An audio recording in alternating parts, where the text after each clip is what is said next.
Hello दोस्तों, बहुत बहुत स्वागत है एक बार फिर से आप सभी का। जैसा कि दोस्तों हम अपनी कल की वीडियो में बात करके गए थे कि निफ्टी के अंदर कल के ही ट्रेडिंग सेशन में एक फ्रेश डिमांड देखी गई थी और उसी डिमांड के बलबूते पर प्राइस एक्शन थ्योरी बड़ा क्लियरली हमें ये बोलती थी कि हमें बाय ऑन डिप्स की स्ट्रेटजी अपनानी चाहिए, लॉन्ग्स को होल्ड करके चलना चाहिए।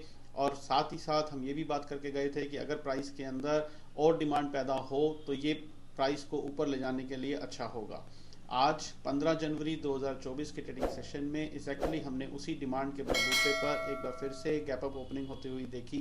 फर्स्ट हाफ में प्राइस ऊपर जाकर कर एक बार नीचे आया और नीचे से फिर से एक बार इंट्राडे के अंदर फ्रेश डिमांड पैदा हुई और फाइनली प्राइस एक नया लाइफ टाइम हाई बनाकर अपने ऊपरी लेवल्स पर बंद होने में कामयाब रहा। तो अब अगर हम सारी बातों को सम अप करें तो कल 16 जनवरी 2024 के लिए price action theory demand supply के बेस के ऊपर निफ्टी के लिए बड़ा क्लियरली हमें यही बोलती है कि जब तक last demand zone 21,710 spot Nifty का लेवल जिंदा है या ये लेवल जब तक एक अच्छी खासी सप्लाई के साथ ना ब्रेक हो जाए तब तक हमें बाय ऑन डिप्स की स्ट्रेटजी अपनानी चाहिए, लॉन्ग्स को होल्ड करके चलना चाहिए। और अगर प्राइस कभी भी किसी भी वजह से नीचे आए, कहीं से एक यू टर्न ले सफिशिएंट डिमांड के साथ, तो हमें अपने लॉन्ग्स में और एड ऑन्स करने चाहिए। ऐसा प्राइस एक्शन थ्योरी हमें बोलती है, सिर्फ और सिर्फ डिमांड सप्लाई के बेस के ऊपर। अब बात कर लेते हैं दोस्तों बैंक निफ्टी की।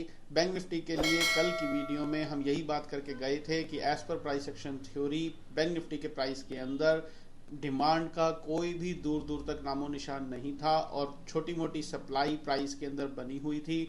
और हम ये भी बात करके गए थे कि अगर प्राइस दोबारा से 47,350 स्पॉट बैंक निफ्टी लेवल को एक अच्छी खासी सप्लाई के साथ ब्रेक करे तो हमें दोबारा से शॉर्ट्स की पोजीशंस बनानी चाहिए।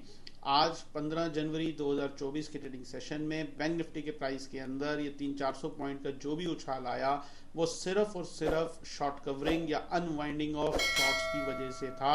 किसी भी तरीके की कोई भी बैंक निफ्टी के प्राइस के अंदर डिमांड का दूर दूर तक कोई नामो निशान नहीं था।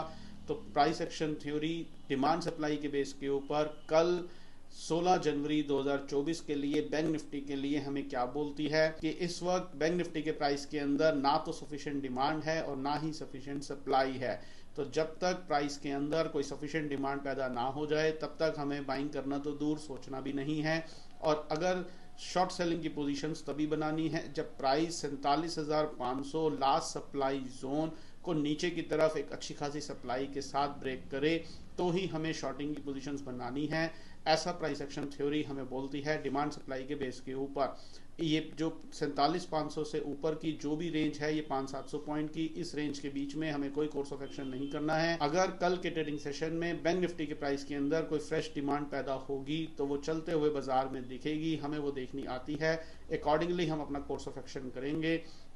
लेकिन जैसा कि मैंने अभी कहा कि आज का ट्रेडिंग सेशन खत्म हो जाने तक बैंक निफ्टी के प्राइस के अंदर किसी भी तरीके की कोई भी डिमांड का दूर दूर तक नामो निशान नहीं था। तो बाइंग करना तो दूर, हाल फिलहाल के लिए सोचना भी नहीं है। अगर कल के ट्रेडिंग सेशन में ऐसा कुछ होगा तो अकॉर्डिंगली हम अपना कोर्स ऑफ एक्शन करेंगे। वो होगा या नहीं होगा, ये जो भी कुछ होगा वो प्राइस के अंदर होगा, चलते हुए बाजार में होगा, हम उसको देखेंगे और अकॉर्डिंगली अपना कोर्स ऑफ एक्शन करेंगे। पहले से दिमाग नहीं लगाएंगे और प्राइस के साथ चलते चले जाएंगे और अकॉर्डिंगली अपना कोर्स ऑफ एक्शन करेंगे। तो ये टोटल कहानी है दोस्तों निफ्टी और बैंक निफ्टी के लिए एज पर प्राइस एक्शन थ्योरी। ज़्यादा कुछ कहने के लिए है नहीं क्योंकि हम किसी भी तरीके के टेक्निकल एनालिसिस को, इंडिकेटर, ऑक्सीलेटर या डाटास को नहीं फॉलो करते। हम सिर्फ और सिर्फ प्राइस को देखते हैं और प्राइस हमें करंटली जो भी कुछ बता रहा है वो मैं ऑलरेडी आपको एक्सप्लेन कर चुका हूँ। तो उम्मीद करता हूँ आपको इस वीडियो से काफ़ी कुछ सीखने को मिला होगा। तो वीडियो को लाइक ज़रूर करें, दूसरे लोगों के साथ शेयर करना ना भूलें।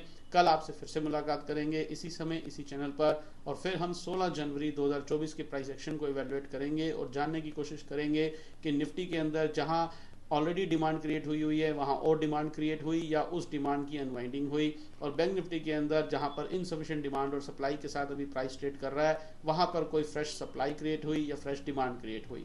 तो ये सब कुछ और भी बहुत कुछ जानने के लिए जुड़े रहें हमारे चैनल के साथ। कल आपसे फिर से मुलाकात करेंगे, तब तक अपना बहुत बहुत ध्यान रखिए। Stay healthy, stay fine. Thank you very much.